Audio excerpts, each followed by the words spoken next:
Hello student, welcome once again. प्यारे बच्चों, इस वाले वीडियो में हम लोग क्वेश्चन नंबर 27 सॉल्व करना सीखेंगे एक्सरसाइज 8 का। और जो मैंने प्रीवियस वीडियोस बनाए हैं या जो मैं आगे की वीडियोस बनाऊंगा, आपको पता है ना, उन सभी के लिंक कहाँ पे मिलेगा? ऊपर आई बटन में और नीचे डिस्क्रिप्शन बॉक्स में। ठीक है, तो चलिए स्टार्ट करते हैं, जल्दी समझते हैं क्या बोला जा रहा है इसमें। In the given figure A B और सी डी जो है वो आपस में पैरेलल है। ठीक है, ये वाली लाइन और ये वाली लाइन आपस में पैरेलल है। बी ए ई जो है वो 65 डिग्री का है, यहाँ पर बना हुआ। ओ ई सी जो है वो 20 डिग्री का है, यहाँ पर बना हुआ। तो फाइंड ई सी ओ। ई सी ओ फाइंड करना है ना। ई सी ओ कौन सा है?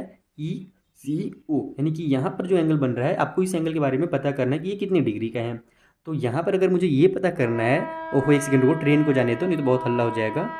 चलो चला गया ट्रेन। तो मैं आपको क्या बता रहा था कि हमको अगर ये वाला एंगल फाइंड करना है, तो अगर ये अंदर का एंगल पता चल जाए तो भी हम लोग आसानी से फाइंड कर सकते हैं, क्योंकि हम जानते हैं कि देखो, यहाँ पर जो एंगल बनेगा, यहाँ एंगल बनेगा और यहाँ एंगल बनेगा, इन तीनों का जो सम होगा वो 180 डिग्री होगा। तो हम लोग एंगल सम प्रॉपर्टी निकाल करके फाइंड कर सकते हैं।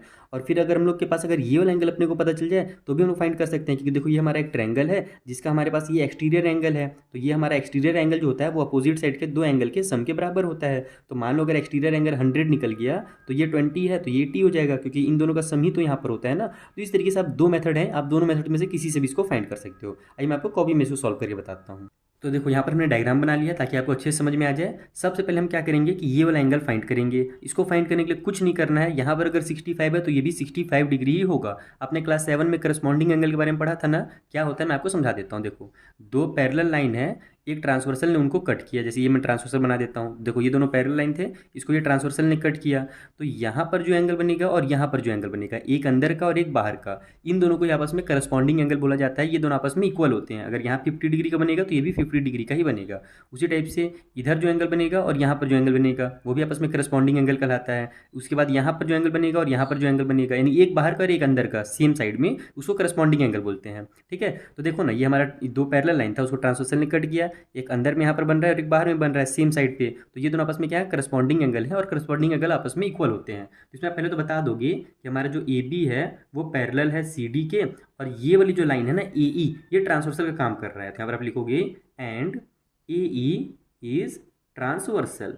ठीक है, इतना पहले बता दोगे ताकि आपको क्लियर हो जाए आपके टीचर को कि आप कहाँ पर कौन सा एंगल को करस्पॉन्डिंग बता रहे हो। तो अब हमारा ये जो एंगल है ये बी ए ओ, ठीक है, इसका नाम बी ए ओ दे देता हूँ। जैसे बुक में क्या दिया था क्वेश्चन में जब हम लोग पढ़े, तो बी ए ई दिया हुआ था। अच्छा, यहाँ पर बी ए और ई, ये लंबा से इसका नाम दिया हुआ है क्वेश्चन में। बाकी आप बी ए ओ भी लिखोगे तो गलत नहीं होगा। चलो बुक में जो है मैं वही ले देता हूँ इसको, नहीं तो आप कन्फ्यूज फालतू हो जाओगे। बी ए ई जो होगा हमारा वो इक्वल हो जाएगा इस वाले एंगल के, डी ओ ई के, equal to angle D O E. और दोनों इक्वल कितने हो जाएंगे? दोनों, तो दोनों 65 डिग्री के हो जाएंगे। और क्यों है आपस में इक्वल? तो दोनों आपस में करस्पॉन्डिंग एंगल्स हैं। यहाँ पर आप लिख दो करस्पॉन्डिंग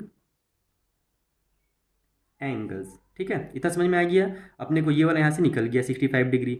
अब आप क्या करो कि अगर आप दो तरीके मैंने आपको बताया ना कि अगर ये 65 है तो आप इसका वैल्यू निकालो जल्दी से, लीनियर पेयर वाला रूल लगा करके, और फिर ये जो हमारा एंगल सम प्रॉपर्टी होता है एक ट्रायंगल का, वो वाला फॉर्मूला लगा करके आप ये वाला एंगल आसानी से फाइंड कर सकते हो। दूसरा तरीका क्या है कि ये देखो हमारा ट्रायंगल है, इसका ये एक्सटीरियर एंगल है, तो ये जो होगा अपोजिट के दो इंटीरियर एंगल के सम के बराबर होगा। तो आप इसको ऐसे डायरेक्ट भी बना सकते हो। मैं आपको डायरेक्ट वाला मेथड बता देता हूँ, क्योंकि सम वाला मैंने कई बार आपको बताया है ना, तो ये एक्सटीरियर वाला रूल आपको बता देता हूँ। यहाँ पर आप लिखोगे इन ट्रायंगल, ये जो हमारा ट्रायंगल कौन सा है भैया? सी ई ओ। ठीक है, सी ई ओ इसका ज़्यादा अच्छा नाम लगा। बाकी आप दूसरा भी कुछ नाम दे सकते हो, ई ओ सी, जो भी देना चाहो दे दो। मैं सी ई ओ दे देता हूँ कि हमारा जो ट्रायंगल सी ई ओ है, इसमें यहाँ पर जो एंगल बन रहा है डी ओ ई, एंगल जो है डी ओ ई, वो क्या होगा? इक्वल होगा इन दोनों एंगल के सम के बराबर, यानी ओ सी ई के, एंगल ओ सी ई प्लस में ये वाला एंगल के, यानी ओ ई सी प्लस ओ ई सी।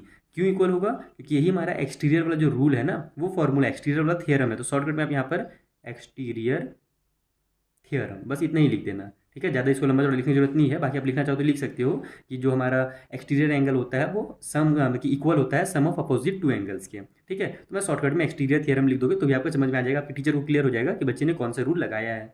तो हमारे यहाँ पर देखो डी ओ ई जो है वो कितना है भैया? 65 डिग्री है, तो 65 डिग्री रखने दो। ठीक है, ये वाला एंगल का नाम बुक में क्या दिया था? कुछ और तो नहीं ना दिया था? फाइंड ई सी ओ दिया हुआ था। अच्छा, इसी को ओ सी जो मैंने लिखा है ना, इसको बुक में ई सी ओ दिया हुआ था, तो मैं इसको ई सी ओ देता हूँ। आप देखो अगर बुक वाला लिखोगे ना तो टीचर को चेक करने में आसानी होता है। बाकी ये गलत नहीं है, ओ सी ई भी इसी एंगल का नाम है। आपको मैंने बताया है ना कि बस बीच में सी आना चाहिए। आप इधर से नाम दे दो चाहे इधर से नाम दे दो, कोई दिक्कत नहीं, बस टीचर को चेक करने में आसानी हो, इसीलिए मैं यहाँ पर इसको दोबारा से ई सी ओ कर देता हूँ। और ये वाला एंगल का नाम क्या बोला था भैया बुक में?